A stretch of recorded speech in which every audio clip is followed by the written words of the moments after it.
to the Apprenticeship Hub and Apprenticeship Week. We're here today with Michele from Solent University and Stella from the University of Winchester, who are here to answer all of your questions around degree apprenticeships. Now, degree apprenticeships are still relatively new and a lot of people still don't know a lot about them. We often get lots of questions from employers, so what we've done is collate them all together today and we're going to ask these two experts. So wow, and Michelle's horrified face then. So welcome to Michele and Stella. Thank you both for coming along to this Q&A session. We really appreciate it.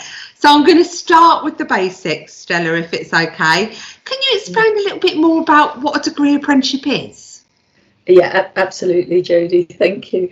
Yeah, a degree apprenticeship, as it sounds, is an extension from an apprenticeship. And so if we take it back to an apprenticeship being a mix of academic learning, but in the workplace. So it's that lovely blend of on-the-job learning and off-the-job learning with us in academia or in colleges, universities. Then it's that knowledge and practice coming together, so that from an individual learner's perspective, they've got that ideal, here's some theory, here's a model, here's how to do something that comes from us, and then back into the workplace to try it out and work with their employers. And obviously, often their employers have methods that they can add and if you like, enhance what we're doing in the classroom. So that lovely coming together of what's happening in the real world really makes them strong employees, if you like, as an apprentice. So an apprenticeship can be at level 2, 3, 4, 5, but degree apprenticeships are really designed as that follow on. How can you study and learn in the workplace and get your degree at the same time? And that's the beauty of a degree apprenticeship. They haven't got to make a choice about one or the other. They can do both in one go. They can have a career, start their career, and at the same time do a degree. Is that helpful, Jodie? Yeah, that's amazing, Stella. So a degree apprenticeship is not really different to any of the other levels. The key thing is it's a level 6 and 7. Absolutely. Okay, so Michele, can you tell us what sort of apprenticeships are available as degree apprenticeships? Gosh, there's such an array, isn't there, of degree apprenticeships out there. So from business, engineering, construction, digital, health, so nursing and social work, and you name it pretty much. You can do a degree now, a higher degree in it. It's amazing, isn't it, to be able to get, as you said, Stella, get those degree level qualifications whilst being at work. So, there isn't, some people are obviously put off when they think about university. There's some quite big fees attached. There's, living away from home, having to find a part-time job as well as studying to support yourself. This is really an ideal combination of being able to work, earn a salary, but also do a degree level qualification in, Michele, what seems like a really wide range of subjects. Absolutely. So Stella, can you tell me sort of what level within an organisation would I need to be a degree apprentice? There's not a one size fits all, Jodie, to be honest. It's about, does your role enable you to enhance your skills, build your skills and knowledge, focus on the apprenticeship that you've chosen, the degree apprenticeship. So as Jodie said, if, for example, it's digital and technology solutions, it will be natural that even if you're not in that role at the moment, you would work with an employer to say and agree that that would be your career route, and your role descriptor and your job would enable you to work through and achieve the degree apprenticeship. So it's very much about individuals. It could be somebody just coming out of school or college, having done their level 3, A-levels, BTECs, a level 3 apprenticeship, or it could be somebody who's been working for a number of years and feels that they're now ready to enhance and build on what they've done.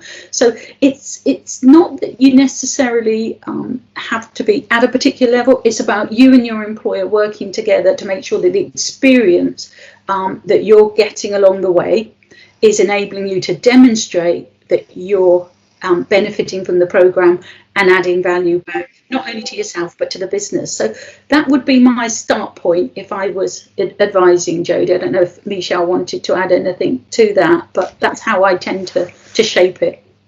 Yeah, I was going to say, and it's such a great progression route now for apprentices. You know, they can start at their level 2 and continue all the way through to level 7 degree, and or you know, all the way through, sort of progressing within their role at work, and you know, gaining that real experience. So not just the knowledge, it is the practical that goes alongside that. And you know, we do see learners that have come through from their intermediate apprenticeships through to, you know, starting their level 6s, level 7 apprenticeships. So it's just fantastic progression route for people now. And you know, like Stella said, not only for those learners coming out of school, but you know, people who are already working and looking to progress within their chosen career paths as well. So it's great to see the higher levels there. I mean, what I'm hearing from both of you is, you know, often apprenticeships, the perception is that you need to be young, you need to be this, you need to be that. Certainly age is no barrier with degree apprenticeships, is it? You can be absolutely any age. It's about your job role, it's about your skills and experience that make you suitable for a degree apprenticeship. So yeah, that's really useful, ladies. Now, this is probably the bugbear. As an employer, if I was an employer asking this question, how much is it going to cost me, Stella?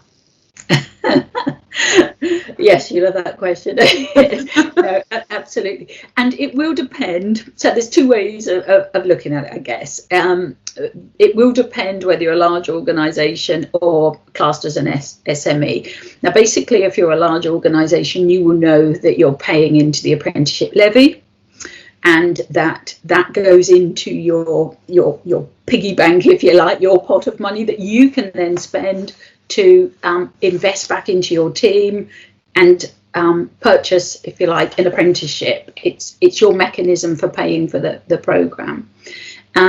So you're paying that tax, and you're allowed to spend it in terms of purchasing degree apprenticeships. You're purchasing the qualification. On top of that, of course, you will need to pay your apprentice, so that will need to be considered. So it's those two angles, as well as, of course, the support. But if we're talking monetary terms, it's those two dimensions.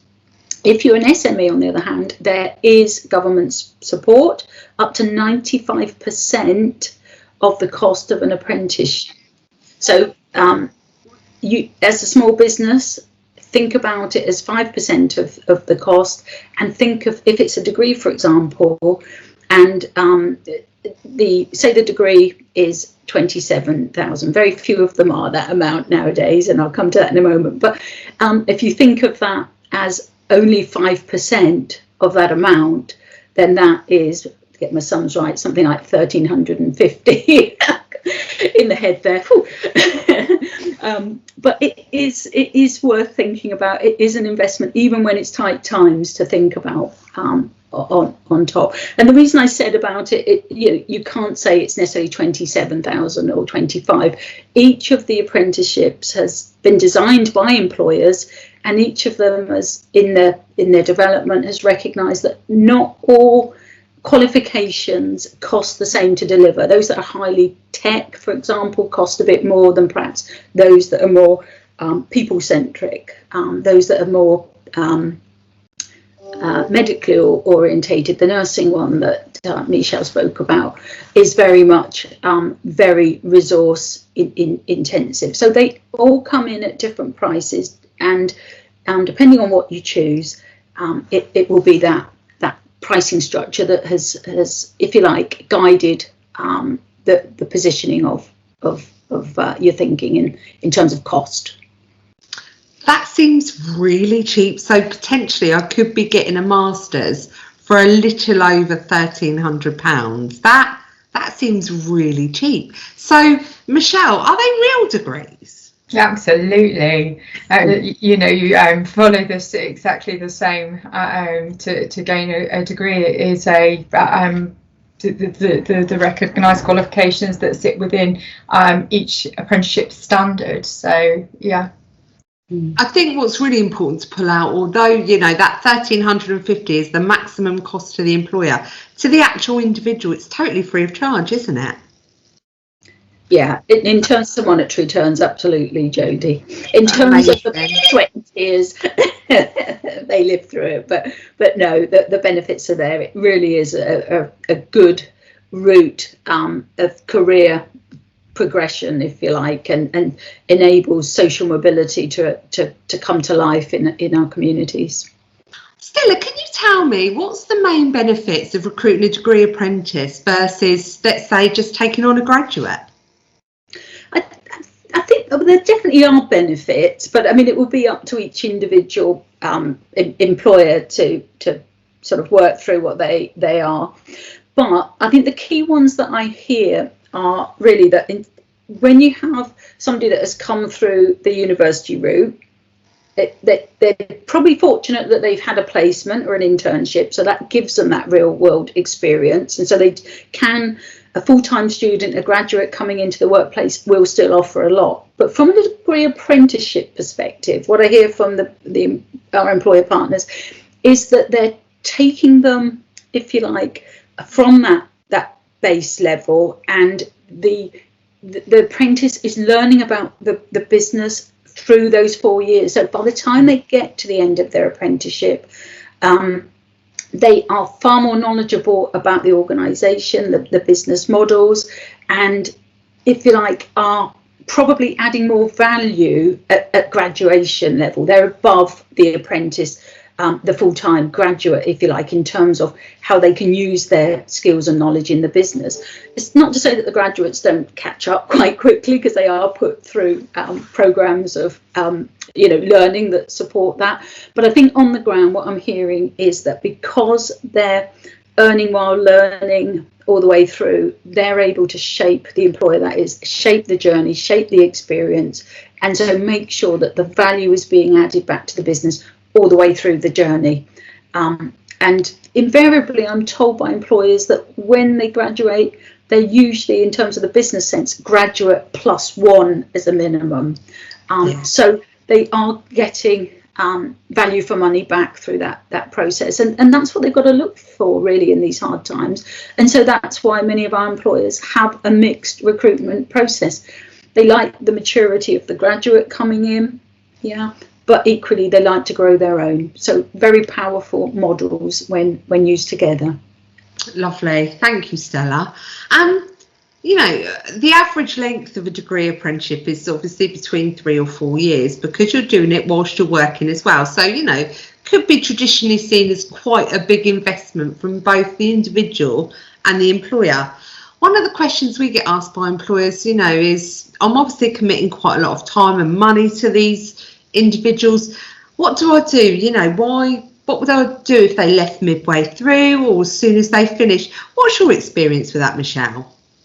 Ordinarily, the majority of apprentices who commit with their employers finish their apprenticeship. You know, they're committing to that learning and you know, developing themselves, but like Stella was saying, also developing within the organisation and you know, being able to bring their learning to the organisation and sort of helping others within the organisation. So there is a good mix then of being able to look at process or policy, that kind of stuff, you know, depending on obviously the occupation that you're in. So, you know, it brings an awful lot to both the employer and the apprentice. And so, yeah, I think that actually that commitment helps grow your organisation as well as the individual that's undertaking the apprenticeship. I think it's also, there's some really good statistics out there, and I'm not going to remember the number off the top of my head, But I know that there are real, Stella's probably got the number, but it's something like 80% more loyal to the their organisation employers than an ordinary member of staff, because I think as an individual, if you're being invested in by your employer, then actually it makes you want to stay, doesn't it? It makes you want to be part of that. And if you've gone through that journey of, working your way up through, the different stages of your career, and you've been supported and valued, you're going to stay. It sort of just makes sense. Stella, did you have something to add?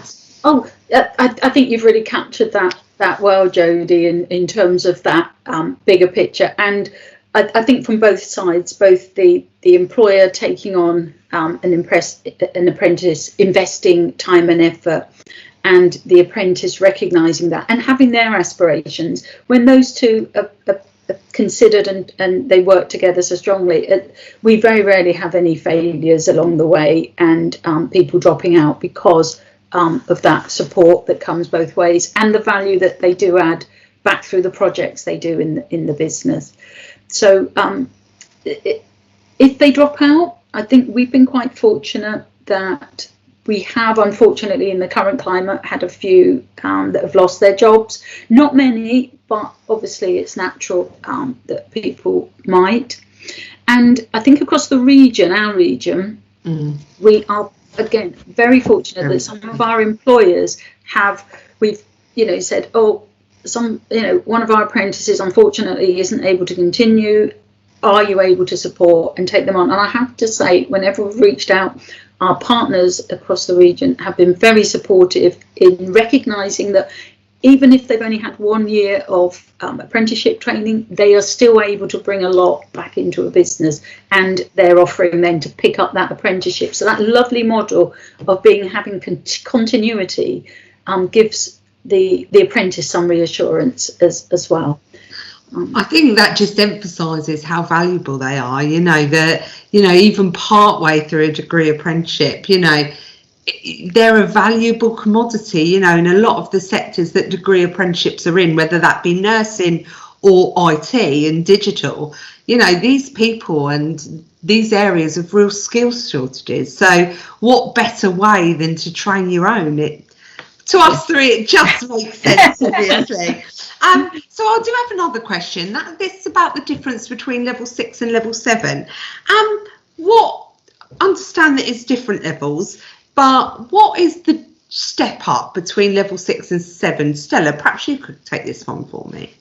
I think that the step up is in the role that they're in. I mean, level 7, if you're thinking of masters, you're thinking about the strategic dimension, if you like, the higher level ambition of the business, and you're having more influence over shaping that normally, or at least you're being recognised in the business as having that potential. And so, the level 7 is a natural progression. So I think as Michele was saying, there is a skills shortage at the higher levels, and so it's about pulling through and making sure that these pathways to from level 2 right the way to level 7 are there. They are graduated, 2, 3, 4, 5, 6, 7. So it should be natural building blocks, and it's up to us, and we do it, and I know Michele does as well. We put in place those things that help bridge that gap between the two at the front end. But if they're doing the role on the ground, that is really the power of it, because we're just asking them to look at a different set of models and apply them. They're already in the business, they know it, and they're relishing that opportunity of demonstrating it back in the business. Probably one of the ones that really, for me, sort of clarifies that difference is the management degrees, and that sort of level 6 is a chartered manager status. So you think of it as be a branch manager, a manager of something that's quite significant, that to get that evidence for your apprenticeship.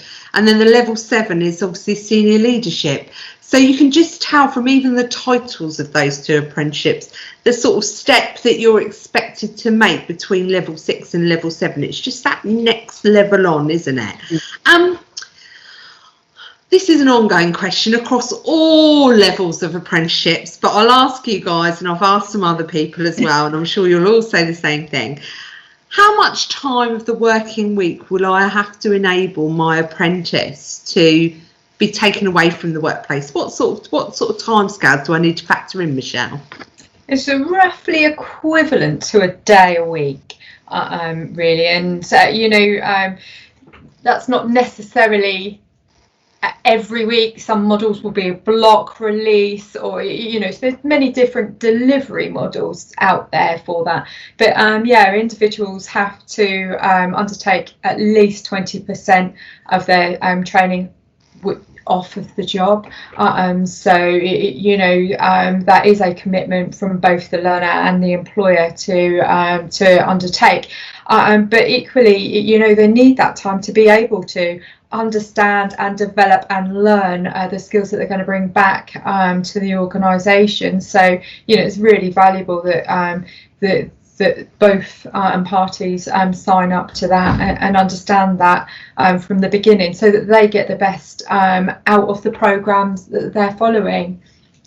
Yeah, no, that makes sense. And that figure of 20% often makes people sort of go, but the reality is, very often these days at uni or attending online lectures, as it is at the moment, obviously, there are different delivery methods, and whether you as a business should be more interested in attending a block release, you can speak to either one of the universities, Portsmouth University as well, ourselves at the Apprenticeship Hub, and we will be able to speak to you about the different delivery methods available. And I'm sure there's one that will fit in with you. But that 20% figure does include things like, doing assignments, using new methodology within a situation, things like that. Things that's, outside the norm is what we count towards that 20%. And I think, most apprentices will be asked to record that 20%, and there'll be different methods to enable them to do that. But when you see the list of the stuff that's eligible, it does sort of, I think, put your mind at rest. That initial sort of 20% makes a lot of employers go, whoa, but it's not as bad as certainly you may first think. I have one more question for you, ladies. Obviously, times are very different at the moment, and we find ourselves in yet another lockdown. It feels like it's been a long, long time. Can I still take on the degree apprentice during lockdown? Is that possible? Absolutely. Absolutely, yes. Yeah. No, absolutely. If the job is there and the support is there, then absolutely you can still take on an apprentice. It's obviously as slightly, because we're mostly virtual. So obviously we're doing things in different ways, but fundamentally you'll still be inducting your apprentice into the business. You'll be assigning them a role. You'll be teaching them that role, and they'll be coming to one of the universities, or if it's a lower level, to another provider, to get that if you like, off the job element, that little sort of underpinning knowledge to get them into the role and get them started, and then some directed guidance in terms of taking it forward. So yeah, absolutely.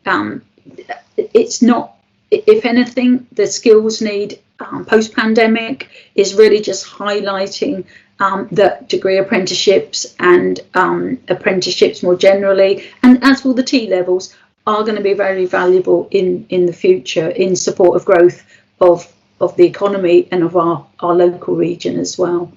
Absolutely, Stella. I couldn't have said it better myself. I think we've all come up with these ways around things that, reverse 18 months, we would have never thought we would have needed, but here we are.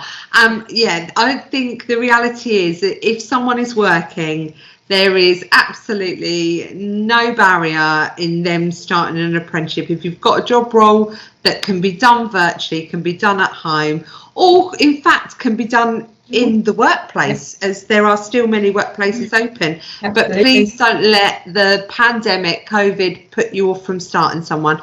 There's still the opportunity, there's still the availability. Ladies, thank you so much for sharing all of your knowledge. We really appreciate it. This is obviously on social media platform. So if you've got a comment to make or you'd like to ask our experts another question that we haven't covered today, pop the comments down below or pop us a private message and we will make sure that you get the right answer. Thank you again, ladies. Well, Thank you. thank you.